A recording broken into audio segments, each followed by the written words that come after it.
Bueno, este día vamos a hablar acerca de venciendo la tentación. ¿Venciendo qué? La tentación. Mateo 6:9 dice así: vosotros pues oraréis así: Padre nuestro que estás en los cielos, santificado sea tu nombre.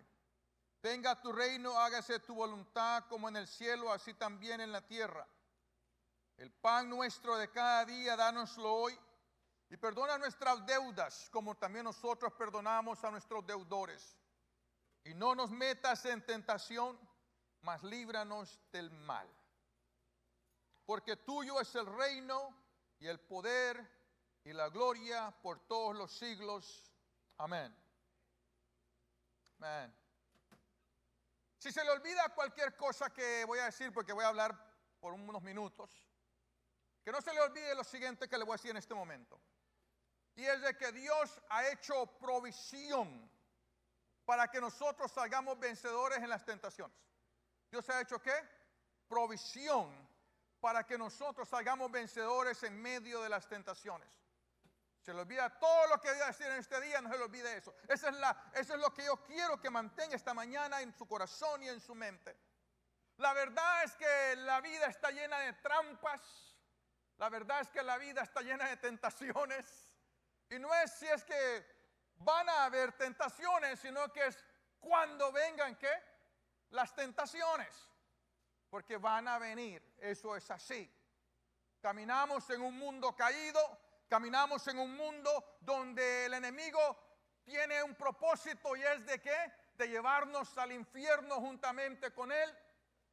Es de hacernos caer para que perdamos nuestra comunión con el Señor. Pero gracias a Dios por Jesucristo, amén.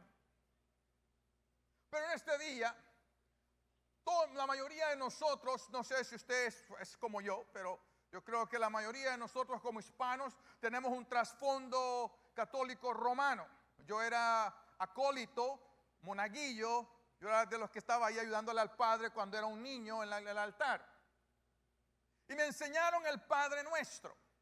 ¿Cuántos se acuerdan que hacíamos el Padre Nuestro?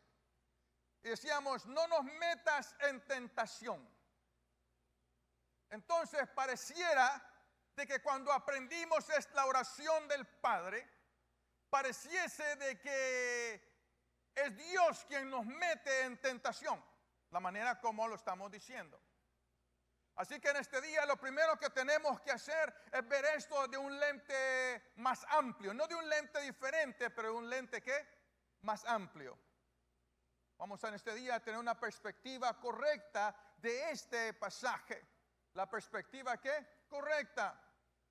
Cuando hay un pasaje difícil de interpretar en la Biblia, o que pueda que de alguna manera nosotros nos confundamos al interpretar este pasaje, nosotros tenemos que aplicar lo que nos enseñaron en el Instituto Bíblico, y son las reglas de la hermenéutica. ¿Qué es la hermenéutica? La hermenéutica es la correcta interpretación de la Biblia. Hay una manera correcta de interpretar la Biblia. Y una de las cosas que nosotros tenemos que entender, un par de reglas de la hermenéutica, es de que todo pasaje, especialmente los difíciles, tienen que ser interpretados en la totalidad de la palabra. No solamente un versículo aislado, pero tienen que ser interpretados ¿qué? En la totalidad de la palabra. Otra regla de hermenéutica es esta: que cuando hay un pasaje difícil de entender, que el mejor intérprete de la palabra es la palabra. Es verdad. El mejor intérprete de la palabra es ¿qué? Es la palabra misma. Son reglas que aprendemos y nos ayudan con estos tipos de pasajes que son a veces un poco difíciles para nosotros entender. Ahora, sabiendo esto, miremos lo que la Biblia dice acerca de Dios. Número uno, nuestro Dios es santo. ¿Nuestro Dios es qué? Es santo. En Isaías 47:4 dice así: nuestro Redentor es el Santo de Israel, su nombre es el Todopoderoso. Cuando Dios decide describirse a sí mismo, Cuando Dios decide darse un nombre, Él no dijo yo soy el misericordioso, lo ha dicho. Él no dijo yo soy el que lo sabe todo. Él no dijo yo soy el que está en todo lugar, aunque está en todo lugar. Él dijo yo soy el santo ¿de qué? De Israel. Por eso que en Isaías capítulo 6 no va a estar en el PowerPoint.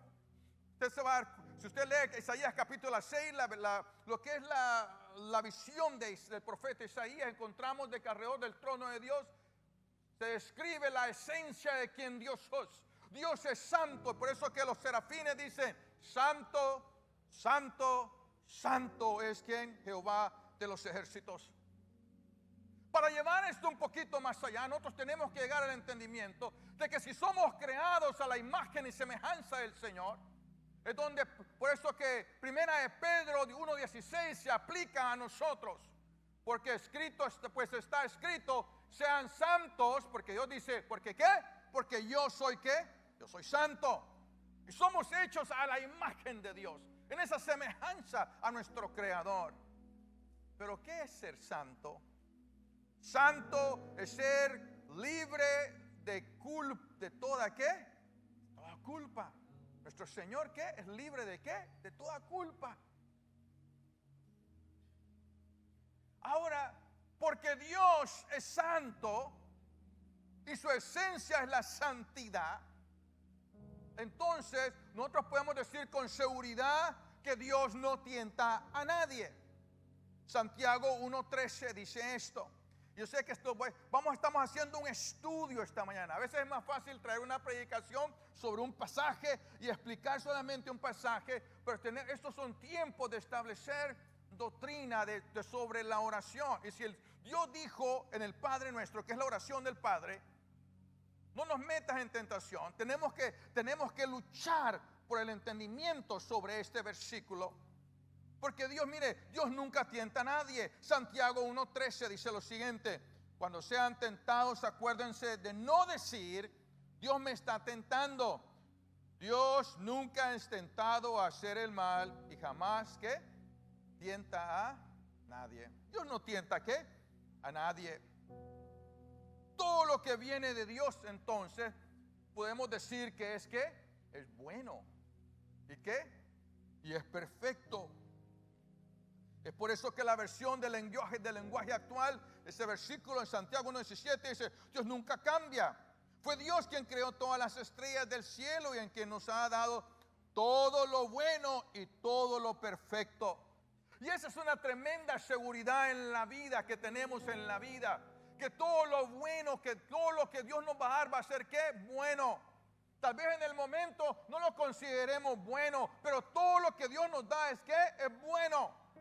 Es como ¿cuántos de ustedes alguna vez le dieron aceite de bacalao o aceite de tiburón y te dijeron esto es bueno para vos? Y tú decías, yo no sé cómo esto puede ser bueno para mí. Pero la verdad era que es bueno.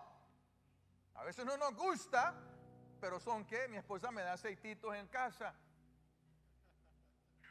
Dice, esto es bueno para ti. Yo, ok, amor, te voy a creer.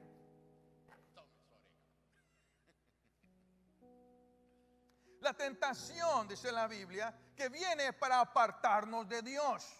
Mateo 6:13, la versión del lenguaje actual, dice, y cuando vengan las pruebas, no permitas que ellas nos aparten de ti. Las pruebas o las tentaciones nos apartan de Dios, porque cuando caemos en la tentación, pecamos, y al pecar, el pecado nos aparta de quién, de Dios. Pero el deseo de Dios no es que nosotros estemos apartados de Él, sino que estemos con Él. La Biblia dice que Él entregó a su Hijo unigénito para que podamos estar con Él, para que seamos de la familia divina. Quiere decir que el deseo de Dios es que estemos con ¿quién? Con Él. Ahora, habiendo pasado por todos estos pasajes bíblicos y entendiendo que Dios es santo, que Él no tienta a nadie, que su esencia es la santidad, podemos leer este mismo pasaje en 3 diferentes versiones que nos dan un poquito más de entendimiento acerca de lo que está Dios hablando aquí. Mateo 6:13, la versión viviente: no permitas que cedamos ante la tentación. Eso cambia, ¿verdad que sí? Y Mateo 6:13, la versión internacional, no nos dejes caer en tentación. Y la versión del lenguaje actual, no permitas que ellas que nos aparten de ti. Viene y ahora tenemos un lenguaje o una manera más amplia de ver lo que Dios nos está diciendo en este pasaje. Dios no quiere, cuando Jesús les está enseñando a orar, les está diciendo, pídanle a Dios que no cedan ante la tentación, pídanle a Dios que no caigan a la tentación. Ahora tenemos que definir lo que es tentación. Tenemos que definir lo que es ¿qué? Tentación. ¿Qué es tentación? En el griego es un experimento, una prueba, una tentación, un juicio, una calamidad, una aflicción. La Real Academia Española lo define de esta manera: instigación o estímulo que induce al deseo de algo. Algo que te va a estimular a que desees algo. Persona, cosa o circunstancia que provoca la tentación. Y me encanta la tercera definición, dice: solicitación al pecado inducida por el demonio. Ya más claro no puede decirse. ¿Me estoy explicando? Wow. Entonces, ahora también que sabemos que la Biblia nos enseña eso, lo que hemos entendido un poquito lo que es la prueba, la calamidad, la tentación, podemos nosotros entonces en este día hacernos la pregunta esta: ¿será posible que cuando yo soy tentado peco? Es la pregunta que tenemos que resolverla, porque muchas veces somos tentados, pero no hemos pecado, y el enemigo quiere tomar ventaja para venir y acusarnos. Mire, ¿cuántos de ustedes alguna vez han hecho una dieta? Levanten la mano, honestos.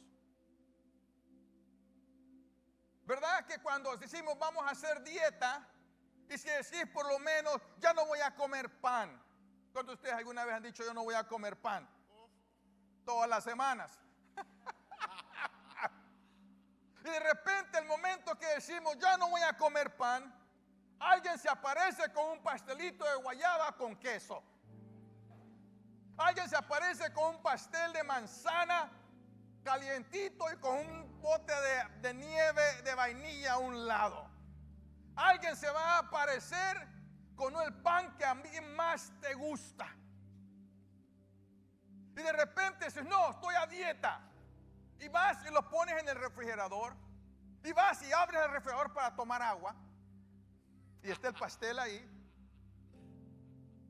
Y de repente, lo que eres, tú agarrás y decís, una mordidita solamente. ¿Cuántos le han dado una mordidita solamente? Estamos hablando, hoy han venido ustedes tienen fuerza de voluntad. Porque uno va y le pega la mordidita y como a los 10 minutos regresas y le pegas ¿qué? Otra mordidita. Y de repente como a la media hora se acabó el pastel, se acabó la nieve, se acabó todo. Caímos ante la tentación. ¿Será que si eso hubiera sido un pecado, será que era pecado cuando tú llegaste al refrigerador y viste ahí el pedazo de pastel? No. Se convirtió en pecado el momento que me lo metí ¿dónde? En la boca. Si eso fuera pecado, mi hermano, que usted quiebre su dieta no es pecado. Porque si no, ahorita vamos todos a condenación eterna. La palabra del Señor dice esto, Hebreos 4:15. Porque no tenemos un sumo sacerdote que no pueda compadecerse de nuestra debilidad, sino uno que fue tentado en todo, según nuestra semejanza, pero sin pecado. Quiere decir que aunque seamos tentados, no necesariamente significa que hemos ¿qué? Pecado. El ser tentado no significa que hemos caído en la tentación. Entonces, pero hay fuentes de tentación. Tenemos que definir las fuentes de la tentación, porque hay fuentes de tentación. Bueno, el primero lugar donde viene la tentación es del enemigo. Mateo 4:3. Vino a él el tentador y le dijo, si eres hijo de Dios, di que estas piedras se conviertan ¿qué? En pan. Lucas 4:2. Esto está hablando también acerca del momento cuando Jesús estaba siendo tentado en el desierto. Dice la Biblia que dice, fíjate cómo dice, y vino a él el tentador. ¿Qué? El tentador. ¿Qué? Después en Lucas 4 dice, por 40 días era tentado ¿por quién? Por el diablo. ¿Quién es el tentador? Es el enemigo, es el diablo. ¿Ok? La Biblia lo define, que él es el tentador. Pero hay otro lugar donde proviene la tentación. Un lugar que el enemigo usa para llevarnos, para ponernos la trampa. Y es la concupiscencia del individuo que lo atrae a la tentación y le abre la puerta al tentador. No se nos olvide, como dice en Santiago 1:13, que Dios ¿qué? No tienta a quién, a nadie. Que eso ya lo tenemos claro. Pero ¿qué es la concupiscencia? Santiago 1:14 dice así, sino que cada uno es tentado cuando de su propia concupiscencia es atraído y seducido. ¿Qué es lo que nos atrae? ¿Qué es esto, concupiscencia? Que nos atrae y nos seduce. De la Biblia, la versión internacional en Santiago, el mismo versículo, todo lo contrario, cada uno es tentado cuando sus propios malos deseos lo arrastran y lo seducen. ¿Cuándo qué? Sus propios malos ¿qué? Deseos. Oh, es verdad lo que dice la Biblia, no lo puse allí, pero le dice la Biblia que del buen tesoro del corazón el hombre saca cosas buenas y saca cosas ¿qué? Malas. Viene del buen tesoro ¿de qué? Del corazón del hombre. Quiere decir que de repente hay cosas que están dentro de mi ser que yo tengo que pelear en contra de estas cosas. Déjenme leerle lo que son los malos deseos o lo que la Biblia define o Pablo define allá en Gálatas como los deseos de la carne. En Gálatas 5:19 dice así: cuando ustedes siguen los deseos de la naturaleza pecaminosa, los resultados son más que claros: inmoralidad sexual, impureza, pasiones sensuales, idolatría, hechicería. Hasta ahorita dice, yo no hago nada de eso, pastor. Pero de repente dice esto: hostilidad, peleas, celos, arrebatos de furia. ¿Alguien algún día tiene un arrebato de furia? O sea, un arrebato de enojo que hasta se te olvida cómo te llamas, o sea, de lo enojado que estás. Solo a mí me pasa. Ustedes son santos. Yo creo, Lucas, como cantamos que santo, santo es el Señor. Ya todos. Arrebatos de furia, ambición egoísta, discordia, divisiones, envidia, borrachera, fiestas desenfrenadas y otros pecados parecidos. Permítanme repetirles lo que dije antes: cualquiera que lleve esta clase de vida no heredará el reino de ¿qué? De Dios.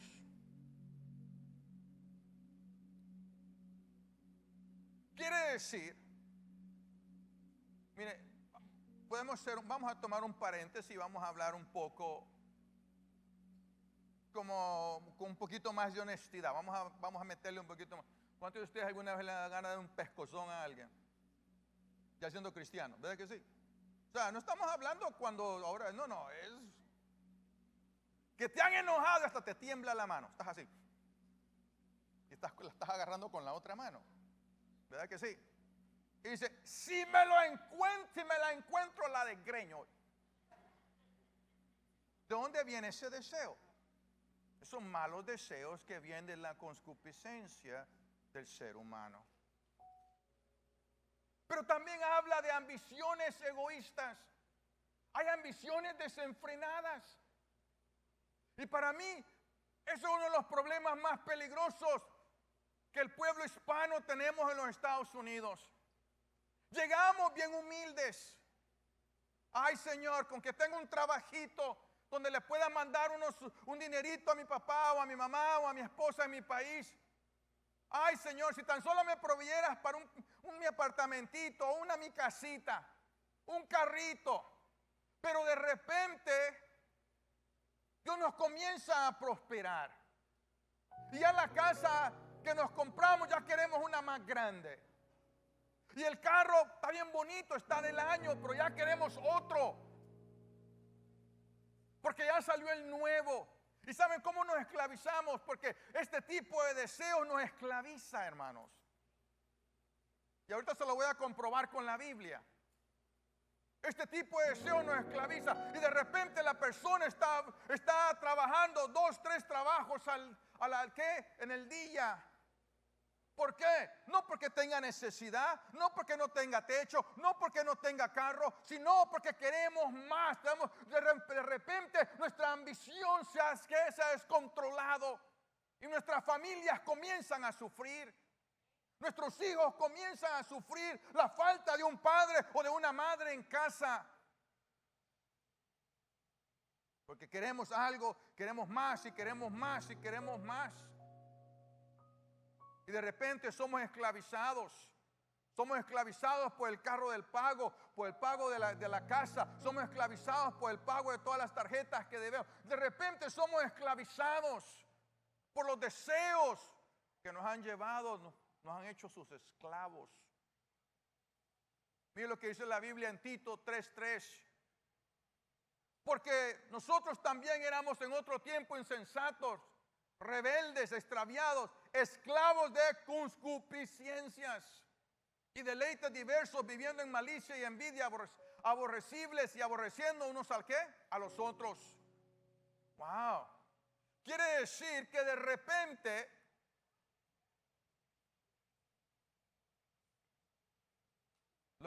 lo que primeramente era una bendición se convierte ¿qué? En una esclavitud. No que Dios no quiera que usted tenga su buen carro. No que Dios no quiera que usted tenga ¿qué? Una buena casita.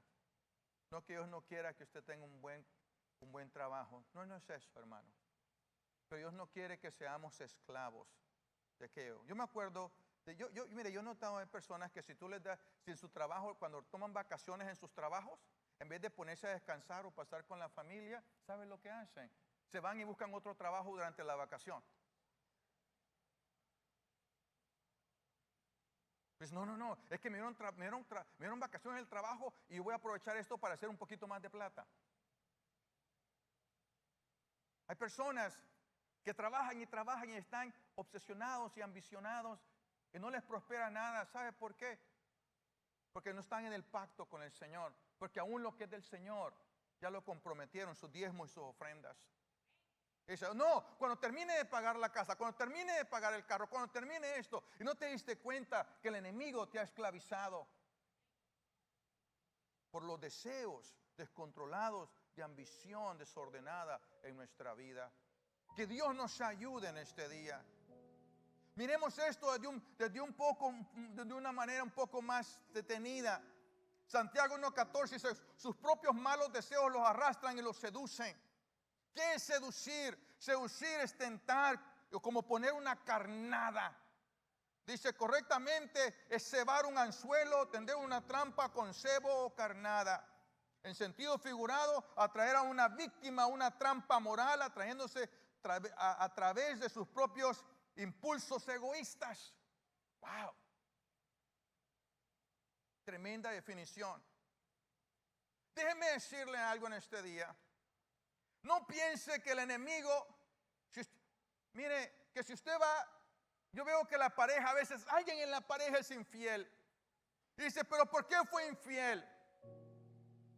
Y de repente dice, cuando escuchar las versiones, dice, no, es que lo que pasa, que viera, no crea que fue una mujer que venía ahí semidesnuda caminando en la calle. No, era tal vez una compañera, un compañero de trabajo, que te empezó a poner el enemigo en la mente. El pensamiento es que esta persona sí me entiende, es que esta persona es muy trabajadora, es que esta persona sí es que mira qué caballero, mira qué tremenda dama, mira qué apuesta. Y comienza a hacer algo que comenzó siendo muy inocente y terminó esclavizando tu corazón, mujer o hombre. Ay, pastor, es que usted no entiende. Mira qué caballero es ese hombre. Y este ni siquiera roncando ahí, rascándose la panza. Viera él cómo se viste. Ponte a pensar en este día, en estas cosas. Porque primero la tentación viene aquí. Y después la atesoras en el corazón. Y después la llevas, ¿qué? La llevas a cabo. Así es la tentación. No podemos ser esclavizados. Acuérdate que el enemigo te va a poner un cebo. Una vez, hace mucho tiempo, había un muchacho que era en la misión de Los Ángeles, que venía aquí con nosotros a la iglesia. Y un día llegó y me dice: mire, pastor, mire esto. Viniendo caminando del semáforo para acá, se encontró un paquete de droga ahí tirado en el piso. Y me dice: mire, cuando andaba en el mundo, nadie me regalaba y el enemigo me la deja ahí tirada el paquete, me dice. Digo: bueno, hijo, dámelo pues. Vamos a tirarlo a la basura. O sea, porque el enemigo va a venir y te va a poner un cebo como de carnada, como para el anzuelo. Va a ser algo que te va a atraer. Pero la Biblia dice que nuestro Señor es poderoso para socorrernos. Hay poder para vencer, ¿qué? La tentación. ¿Hay poder para qué? Para vencer la... Dile a la persona que está a un lado tuyo, dile: hay poder para vencer la tentación.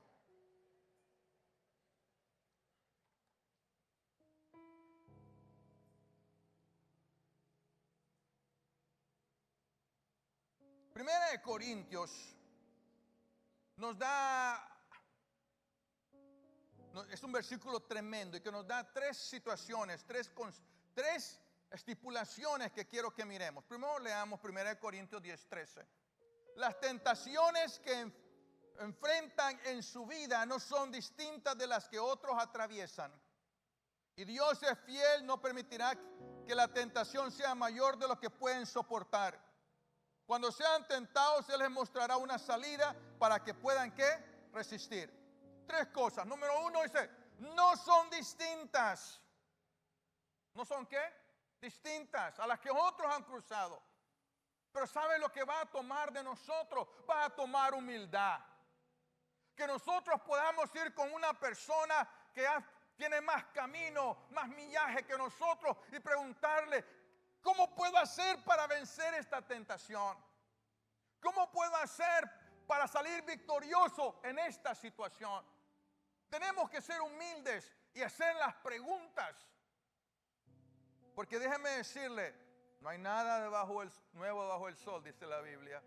Quiere decir, y se dice, las tentaciones estas no son distintas. Alguien más ya las ha vencido. Y alguien más nos puede dar consejo de cómo las vamos a vencer. Segunda estipulación: Dios es fiel, no permitirá que la tentación sea mayor de lo que pueden soportar. Y me encanta esto, de que la tentación tiene un límite. ¿Y sabe cuál es el límite? Hasta donde yo aguanto. Dios no me va a dar algo, no va a permitir algo en mi vida para que yo caiga. Dios dice: no, si algo va a pasar, si algo va a venir a tu vida, déjame decirte algo en este día. Dice: el límite es lo que tú puedes soportar.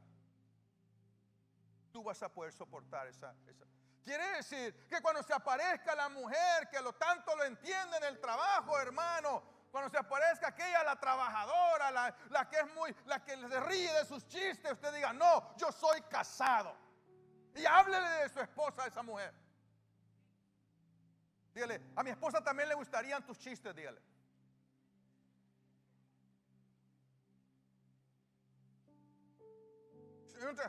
Y pregúntele a alguien: oye, ¿cómo haces para vencer la tentación cuando hay una mujer coqueta ahí con vos en el trabajo? O mujer, pregúntele: ¿cómo hago para vencer esta tentación? A una mujer que ya tiene más camino que usted. Tercera estipulación: Dios nos muestra ¿qué? La salida. Dios está interesado ¿qué? En nuestras ¿qué? Victorias. Dios nos va a mostrar la salida. Estaba hablando en el servicio de las 9 de la mañana que esto me recuerda mucho cuando yo tenía la edad de 18 años. Estaba recién convertido, yo no entendía muchas cosas todavía. Estaba en mi primer año de la universidad y yo trabajaba para un cine y me pagaban $3.35 la hora. ¿Cuántos se acuerdan de esos tiempos? No $16 la hora, $3.35.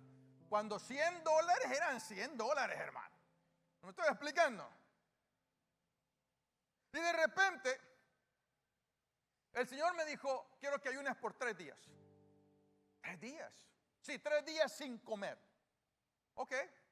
Y comienzo a ayunar por 3 días.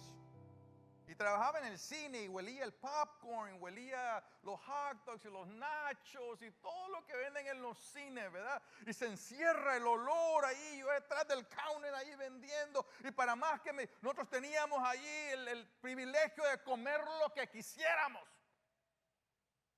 Pero el Espíritu Santo me había dicho, me acuerdo muy bien la voz del Señor, que fue muy seria, me dijo, ayuna por 3 días, no comas nada, ¿por qué? Por 3 días.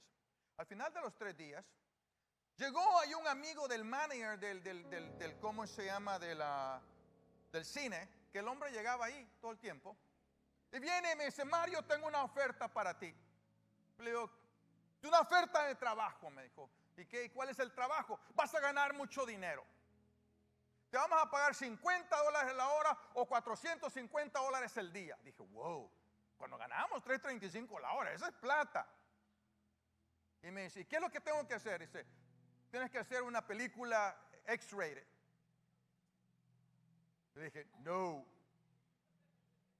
No, me dice, pero mira, y me comenzó a tratar de convencerme. Y en ese momento algo nació dentro de mí que me dijo, le digo, no, yo soy cristiano, soy un hijo de Dios y no voy a hacer eso. ¿Pero por qué? Porque había ayunado 3 días bajo la guianza del Espíritu Santo. Cuando el Espíritu Santo lo guíe, Él le va a dar la salida. Sí, dele gloria a Dios. Porque el Espíritu Santo lo va a guiar a toda verdad, dice la Biblia. Y nosotros tenemos que aprender a dejarnos guiar por el Espíritu Santo. O sea, yo te voy a dar la salida. Yo te voy a dar la salida. En medio de la tentación yo te la voy a dar. Pero tenemos que dejarnos guiar. ¿Por qué? Por el Espíritu Santo. Mire, la Biblia dice que Jesús pasó las mismas tentaciones. Hebreos 2:18, pues en cuanto él mismo padeció siendo ¿qué? Tentado. Hebreos 2:18, la versión viviente, debido a que él mismo ha pasado, ¿por qué? Por sufrimientos. Él mismo padeció nuestros sufrimientos. Él mismo pasó lo que nosotros hemos pasado. Es por eso que la Biblia dice que Él es poderoso. ¿Para qué? Para socorrernos. Gracias, Jesús. Dice la Biblia que Él se compadece de nosotros. Hebreos 4:15 es la versión del 60, porque no tenemos un sacerdote que no pueda compadecerse de nuestras debilidades. Jesús se compadece de nuestras ¿qué? Debilidades. Se compadece porque enfrentó las mismas pruebas, hermano. Dice, nuestro sumo sacerdote comprende nuestras debilidades porque enfrentó todas y cada una de las pruebas que enfrentamos. ¿Quiénes? Nosotros. Hebreos 4:15, versión viviente. Él las enfrentó todas. Entonces usted me va a decir en este día, bueno, déjeme leerle una versión más que es tremenda. Las mismas trampas, no hay nada nuevo bajo el sol. La versión del lenguaje actual, Hebreos 4:15, el diablo le puso a Jesús las mismas trampas que nos pone a nosotros para hacernos caer. ¿Son las mismas qué? Las mismas trampas. ¡Danos! Pero ¿cómo va a ser? Si en el tiempo de Jesús no habían estas tremendas casas, si en el tiempo de Jesús no había estos tremendos carros que hay hoy en día, no había todo lo que hay, todo lo que vemos. Sí, pero la Biblia dice que el enemigo llegó un día y le dijo, tentándolo, y le dijo que todo te lo doy. Si postrado, ¿qué? Me adoras. Toda la gloria de todos los reinos es tuya, le dijo. Si postrado, ¿qué? Me adorares. Wow. Toda la plata, todo el imperio, todo iba a ser de Jesús si caía bajo la tentación del enemigo. Entonces dirá, no, pero en aquel tiempo no había internet o no había esos teléfonos donde te salen esos anuncios chucos todo el tiempo allí. No entendió la palabra chuco, ¿verdad? A mí, sucios. Se me salió el salvadoreño de repente, perdone. ¿Usted cree que en el tiempo de Jesús no habían prostitutas? ¿Usted cree que en el tiempo de Jesús no había inmoralidad? Había inmoralidad, había prostitución, había perversión. No había todo eso. Y esos anuncios que vienen también en su teléfono es para hacernos, ¿qué? Es la trampa, es el cebo, es la seducción que nos quiere llevar. Con el mismo fin, hacernos caer, ¿qué? En perversión sexual. ¿Usted cree que no existía la perversión sexual en aquel tiempo? Claro que sí.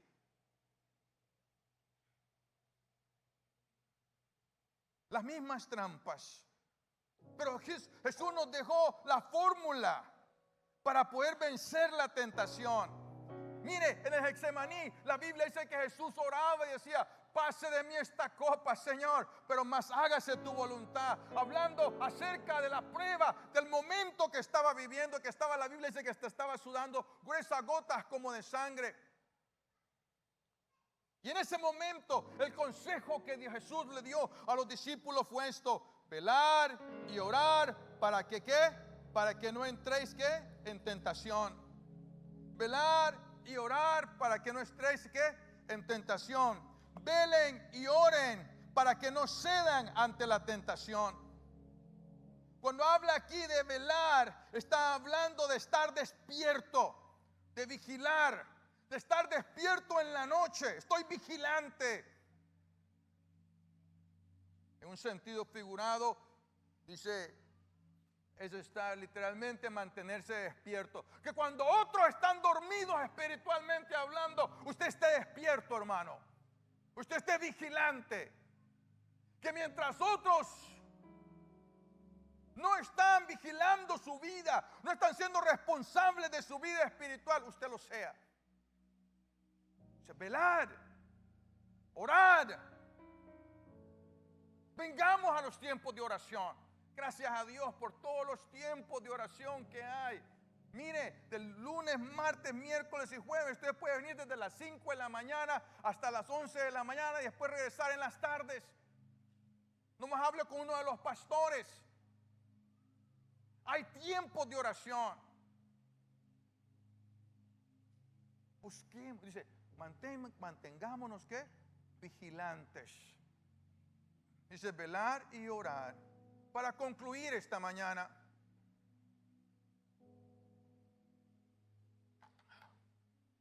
quiero darles dos ejemplos de dos personas en la Biblia y quiero también leer un versículo que lo estuve buscando ahorita cuando estaba ahí sentado antes de subir al altar, y lo quiero tener ya listo, gracias.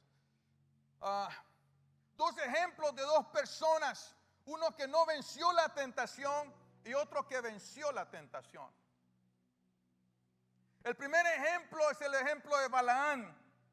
Lo encontramos en Números 22 al 24, capítulo 22 al 24. Dice la Biblia que Balac, el rey de Moab, lo mandó a llamar y le dijo, te voy a recompensar, le dijo. Te voy a dar dinero, te voy a dar riquezas si me maldices a este pueblo, hablando del pueblo de Israel. Y no quiso ir porque Dios le dijo, no puedes ir. Y después de eso, Balaam va, y es donde encontramos la historia acerca de la asna que le habló, ¿se acuerdan? Que dice que estaba el ángel de Jehová listo para matarlo, y el hombre iba tan ciego por las riquezas que le habían prometido, que no vio el ángel que estaba a punto de matarlo. Tenía más ojos espirituales la burra que él. Tremendo, iba tan ciego por la codicia. Y llega hablando con el rey de Moab.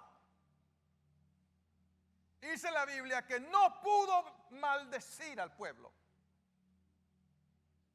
Y le decía, hazme un sacrificio aquí, hazme un sacrificio aquí.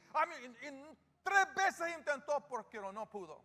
Porque déjeme decirle, nosotros el pueblo de Dios, cuando estamos bajo la mano poderosa de nuestro Señor, no hay maldición que nos pueda tocar. Y déjeme decirle que los que están cubiertos por la sangre de Cristo, no hay maldición que nos pueda tocar. Y como no los pudo maldecir, pero quería las riquezas, la fama, cayó en la tentación. Pero no los pudo maldecir. Este era un hombre que era un profeta, o sea, no era él escuchaba. Dios le hablaba, pero se vendió por el amor al dinero. ¿Y qué fue lo que hizo este hombre? Fíjate lo que dice Judas, versículo 11. Judas nomás tiene un capítulo. Al igual que Balaán, engañan a la gente por dinero.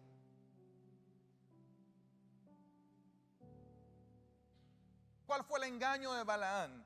Números 31 y el versículo 16 dice esto: he aquí, por consejo de Balaán, ellas fueron causa de que los hijos de Israel prevaricasen contra Jehová en lo tocante a Baal peor, por lo que hubo mortandad en la congregación de Jehová. Wow, como no los pudo maldecir, aconsejó a los enemigos del pueblo del Señor cómo hacerlos caer para que cayera y que hubiera mortandad en el pueblo. Dijo, no los puedo maldecir, pero los voy a hacer que caigan, porque quería la plata. ¿Qué fue el consejo de Balaán? Lo encontramos en Apocalipsis 2:14. Dice así: pero tengo unas pocas cosas contra ti, que tienes ahí a los que retienen la doctrina de Balaán, que enseñaba a Balac, el rey de Moab, a poner tropiezo ante los hijos de Israel, a comer de las cosas sacrificadas a los ídolos y a cometer fornicación. Lo que hicieron, usted si lo ha leído allá en Números, que dice que invitaban las moabitas a los hijos de Israel a sus sacrificios donde había prostitución. Y había una tal Cosby, que había uno que se la llevó hasta la tienda enfrente de todos. Dice que Fineas fue y eliminó el problema y paró la mortandad, porque ese día cayeron 24,000 hombres de Dios. No por la maldición de aquel hombre, pero por el consejo para hacerlos caer, el cebo, la trampa, ¿se acuerdan? La carnada, el anzuelo que se les envió.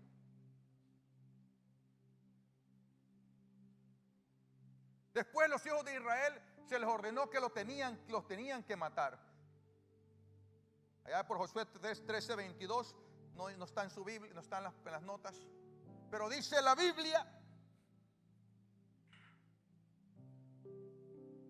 que cuando conquistaron a Moab, mataron a Balaán. ¿Lo tuvieron que qué? Que matar. Pero había otro, un tal José. Este sí pudo vencer la tentación. Dice la Biblia que José lo odiaban sus hermanos. Lo vendieron a los madianitas. Lo compró un tal Potifar en Egipto. Se lo llevó para la casa. Y la Biblia dice que lo prosperó Dios. Y para mí es uno de los enigmas más grandes y lo más tremendo de lo que es la bendición de Dios. Como alguien siendo esclavo, la Biblia lo llama próspero. Y algún día vamos a hablar sobre eso, pero no este día. Y allí en medio del que lo odiaban, lejos de su país, esclavo, le sale una mujer, una señora, que dijo, este bicho está bien guapo. Está guapo este muchacho. Dice la Biblia en Génesis 39:10, y leo de la versión lenguaje actual. Y aunque todos los días ella le insistía, él la rechazaba. Un día José entró en la casa para hacer su trabajo. Entonces ella, aprovechando de que no había nadie en la casa, lo agarró de la ropa y le exigió, acuéstate conmigo. Pero José prefirió que le arrebatara la ropa y salió corriendo de la casa. Wow.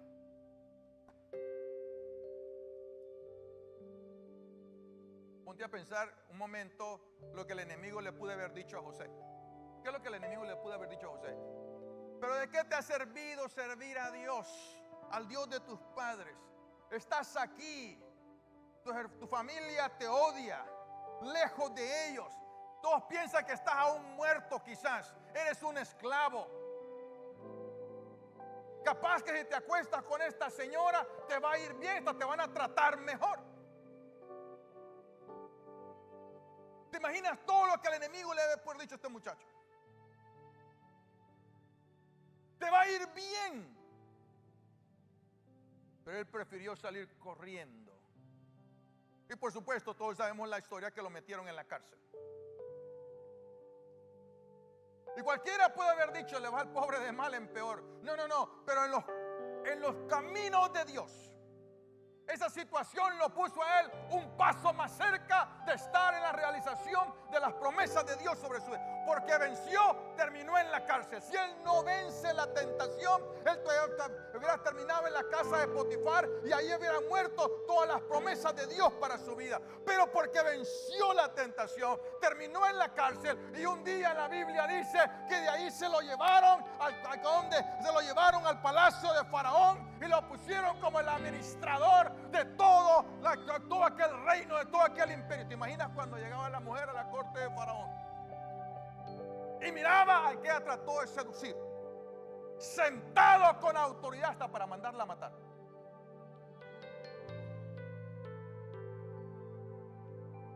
Y cuando llegan los hermanos de este, dijo: ay, papayitos, así los quería ver. Ah, ¿no eran ustedes los que me vendieron, los que me odiaban, los que me querían matar? Ah, ¿no eran ustedes los que me rechazaban? Y estaban, dice la Biblia, que estaban sus hermanos inclinados a José, a misericordia de José. Y en ese momento José puede haber dicho: ok, lámbeme las botas si quieren que les dé un poquito de comer. Pero ese no era José. Supo vencer, ¿qué? La tentación. Y José les dice: no se preocupen, porque Dios nos envió aquí para guardarnos, ¿qué? La vida. Porque vienen muchos más días. Y cuando tú lees la historia, ves a un hombre que pudo vencer la tentación. Y digo: Señor, ayúdanos a nosotros a vencer la tentación. Quiero esta mañana terminar con estos dos versículos. Santiago 1:12, van a ser 3, perdón. Bienaventurado el varón que soporta la tentación, porque cuando haya resistido la prueba, recibirá la corona de vida que Dios ha prometido a los que le aman. Gracias, Jesús. Judas, versículo 24, dice lo siguiente: y ahora, que toda gloria sea para Dios, quien es poderoso para evitar que caigan. Dígalo conmigo: poderoso. Gloria sea para Dios. Dígalo conmigo: gloria sea para Dios, quien es poderoso para evitar que caiga. Gracias, Jesús. Y para llevarnos sin mancha y con gran alegría y a su gloriosa, ¿qué? Presencia. Gracias, Jesús. Gracias, Jesús.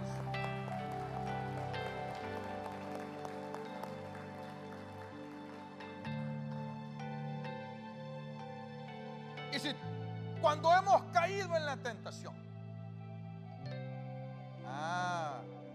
porque ese es el problema. Tal vez veniste esta mañana peleado, tal vez veniste lleno de celos, o tal vez este fin de semana hiciste algo completamente indebido. Quizás este fin de semana te diste a desenfreno. Y ahora esta mañana estás aquí sentado lleno de culpabilidad. Pero la Biblia dice esto. Juan 1:9, no está en su PowerPoint. Si confesamos nuestros pecados, Él es fiel y justo para perdonar nuestros pecados y limpiarnos de toda maldad. Gracias a Dios por la sangre de Cristo Jesús, que nos limpia de todo pecado.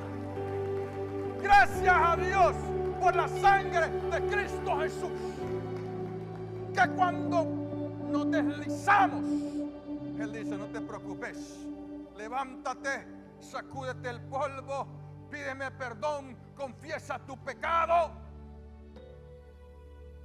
Y hay una sangre, preciosa sangre, la sangre del Cordero, del Hijo de Dios, que nos limpia de todas nuestras locuras, de nuestros celos, de nuestros arrebatos, de pleitos, de envidias, de ambiciones desordenadas, de depravaciones. Gracias a Dios por la sangre de Cristo Jesús.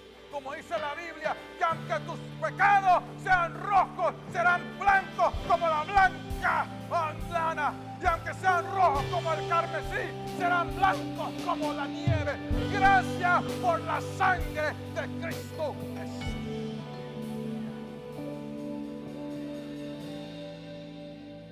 Gracias, Jesús. Que en este día podamos decirle a nuestro Señor: Padre nuestro, estás en los cielos, no permitas que caiga en tentación. No permitas que ceda a la tentación. Yo creo que tú eres poderoso para socorrerme y para compadecerte de mí. Amén. Muchas gracias por habernos acompañado durante esta predicación. Esperamos que el Espíritu Santo haya bendecido tu vida y que seas renovado por medio de la palabra de Dios. Esperamos pronto verte en próximas predicaciones. También te queremos invitar a nuestros servicios presenciales que se llevan a cabo los días domingos a las 9 de la mañana, 11 de la mañana y 6 de la tarde. También, si te gustaría ver otros videos adicional, puedes hacer clic a los videos que aparecen abajo de la pantalla. Hasta pronto.